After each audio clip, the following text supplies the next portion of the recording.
Hi everyone. Uh, so today our first discussion about annotations.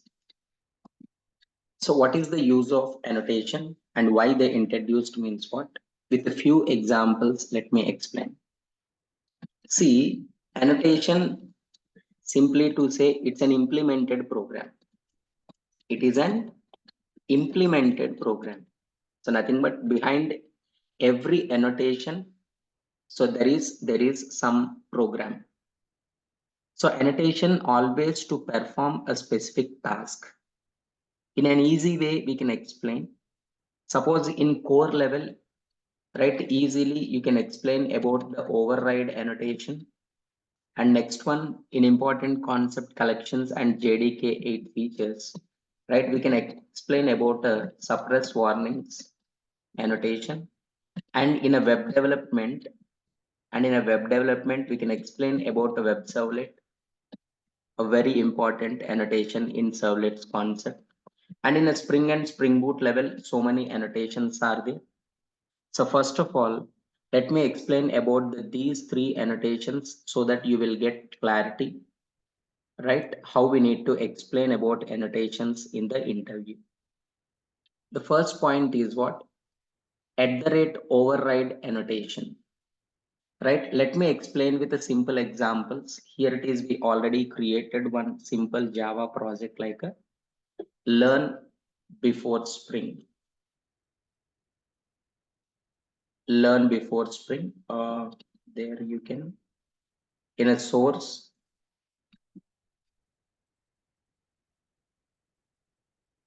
suppose here it is a main is there. I'm using the same thing, something which is already written. I just remove this.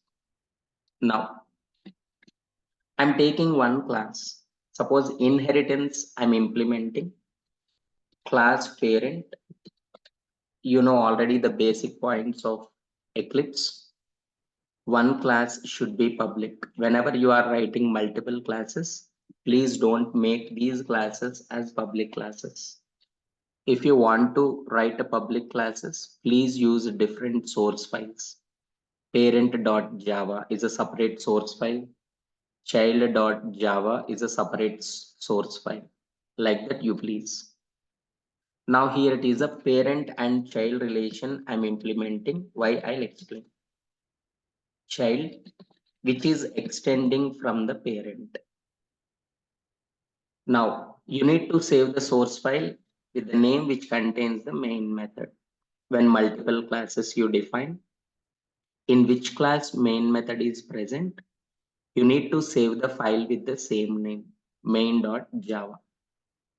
Now here, the point is, in a parent class, suppose I'm defining one method. For example, fun is the method, fun. Just giving that a simple logic, any logic you can define here. In a child class, so what is the concept of overriding? Defining a method which is in parent class with the same name and the same set of arguments, right? We are defining in the child class. Suppose void fun, and here it is, you are writing some code, system.out.println, some logic we are defining inside. By mistake, suppose if you write fum, right, it is thinking that this is the parent class method and this is the child class method. When you run the code, you will not get any output. Of course, we are not doing anything here, and it will not give any error message also. No output and no error message because nothing we defined in main. To say there is no compilation error. But see, whenever you are overriding a method, if you specify this is overridden method at the rate override. Now look at this, as soon as you mentioned this annotation, it is clearly giving that error message like this. The method form of type child must override or implement a super type method. Okay, you must override or implement parent type method only, but this is not parent type method, right? I couldn't found this fum method in parent class. By mistake, for example, this is parent class method. Suppose the same thing by mistake, whenever you type this is parent class method, only C capital you have given, C small letter you have given, then it will identify this is not the overridden method. So as soon as you make it capital, then automatically error will gone. So what is the advantage of override method? Exactly. Did you override the method which is defined in its a parent type? It will check. This is the way. This is one example about override method. The second one is a suppress warnings method, annotation. So what is that annotation? Suppress warnings annotation. Suppose I'm creating one collection list. Just list is equals to new array list of, and here we are importing that all are belongs to util package, all collection classes we know, and we keep on adding elements to this list 10, 20, 30, 10, 20, 30. We just keep on adding the elements to list, and finally we are printing that list. See here, so many warnings it is showing. When you run the code, you will get the output. The values are 10, 20, 30. But here it is just warnings are there. Warnings. Look at this. Here it is a list is a raw type. References to generic type list should be parameterized. Nothing but in angular brackets, you need to specify what is the object. I mean, what kind of information you are going to store. This is normally the generic type we are maintaining. Sir, I'm not maintaining this one, but I don't want to get those warnings. Simply, there is an annotation called at the rate suppress warnings. At the rate suppress warnings, you need to specify. Just wait. In a method, oh wait, where it is belongs to, let me explain.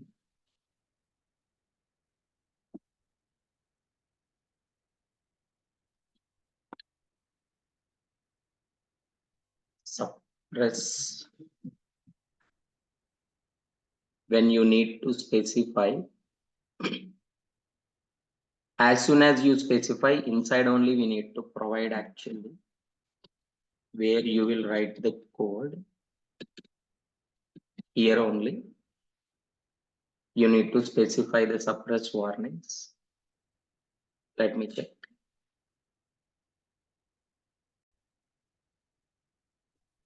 What is this error? The annotation at the rate suppress warnings must be defined an attribute. Okay, attribute value means what?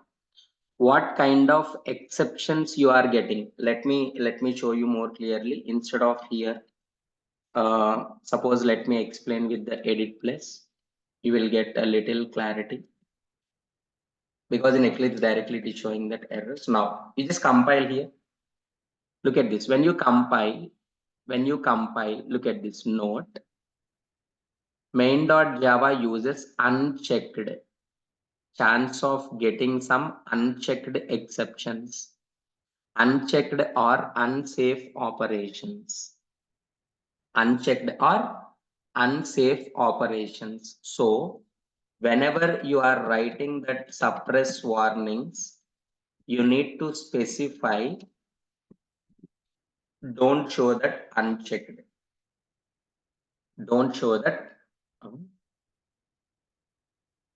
don't show that unchecked.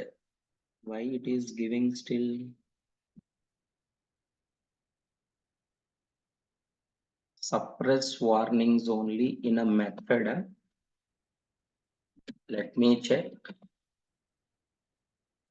Right, see, look at this.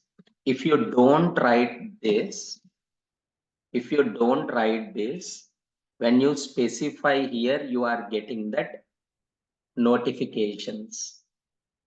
You are using the raw type, you are not maintaining the generic type. If you don't want to get this notifications, this annotation we are using. Of course, nowadays no one is using, right? In early days, we use that unchecked. But still, if they ask, explain one more annotation in a core level means what? You can explain this one. The same thing. Let me copy. Let me copy here. You need to specify like this. Still, it is showing here. Okay, this is the second one. The third annotation here, like here it is, whenever you are writing that functional interface. In a JDK 8, we have seen functional interface, an interface, right, with only one abstract method is called a functional interface. Normally, if you define an interface which contains any number of abstract methods, allowed. Yes or no? But see, functional interface allow only one abstract method. How can we restrict means what? Simply, we need to add functional interface annotation before the definition of interface. Now here it is showing that error, invalid functional interface annotation. That is, so as soon as you remove this one, now automatically that error also will go on. Reason is what? Functional interface means what? An interface contains only one abstract method is called functional interface. So these three annotations you can explain with examples if they ask. From core level. From the web development level, suppose @web servlet. Right, here it is. For that we need to go with the dynamic project. Just let me explain. So what is that @web servlet and what is the importance? Normally, how we define that web servlet means what? Here in the form, whenever you specify that action, it will call any servlet. For example, display servlet or login servlet. Simply to say login servlet, any method, get or post, anything, just a method. Whenever you submit this form, it has to invoke that servlet class login servlet, some extending from HTTP servlet inside that do post method. Remaining code we know already. Here, the important one is what? In early days, whenever you establish the connection between this form as well as a login servlet, we use a concept called web.xml file.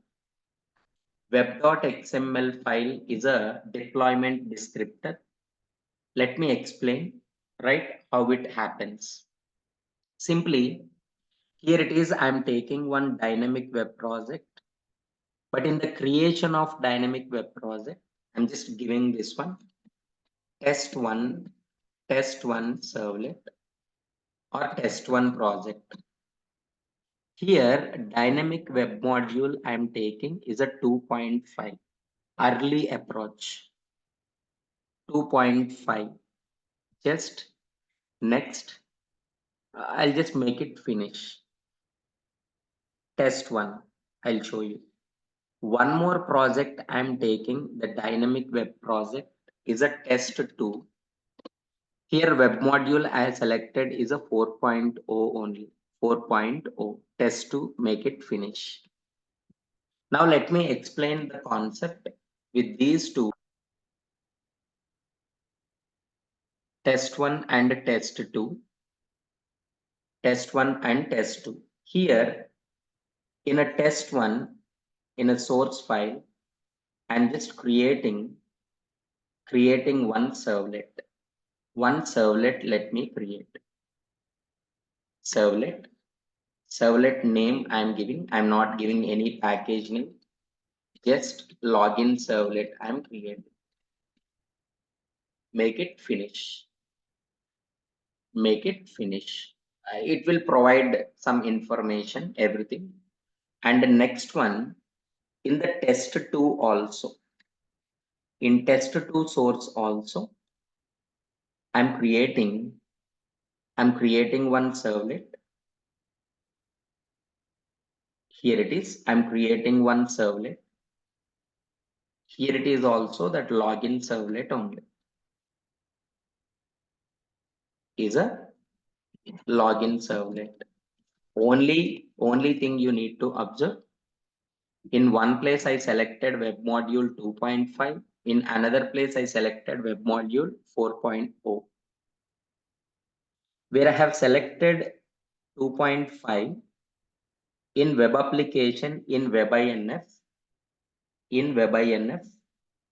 web.xml file generated. But in a test2, where I selected 4.0 in web app in webinf, that web.xml file not generated. It's an old approach, and this is the new approach. Is old and it is the new approach. Suppose I opened that web.xml file. I opened that web.xml file. I'll show you what will happen. The only difference is what? Whenever you selected 2.5, it will generate like this. Login servlet in web.xml file in the background. This much code you need to define. It is representing that web application. In web application, we are configuring the servlet by specifying the URL name login servlet, and here it is choosing that servlet name. With that servlet name, it will invoke that servlet class. So much story. And the application should start from which file? Welcome file also. Of course, if you want to write, you can, or no need to write. Here the problem is, suppose if your application contains 100 servlets, 100 servlet mappings you need to specify in your web application, that is in web.xml file. Then only you can connect this much code. This much code you need to specify in web.xml file. So what will happen? With the help of this, it will come to here in this URL pattern. With the help of this, it will go and check the name. Go and check the name. With the help of this, it will go to that servlet name. With the help of this, it will go and execute this login servlet. As we discussed before, it will not directly come and execute this one. It will not come and execute this one. Behind this XML file is there. This much code is there behind this. So instead of doing all these things, writing XML and everything, simply they introduced @web servlet. Look at that. The first login servlet, see, before line number 12, in line number 11, nothing is there. But look at this, in this one, before this login servlet, there is a concept @web servlet annotation. web servlet annotation. So what is this meaning? Instead of this, all these things, simply they added web servlet, login servlet. Now it is completely your wish. Either you can go with the web.xml file. If you don't want web.xml file, simply you can go with the annotation. So annotation makes the programming easy. Application development become easy. It will automatically connect, right? Connect the form to the servlet. So in web servlet, this one in web development, you can explain, right? Servlet configuration become easy with the @web servlet. Instead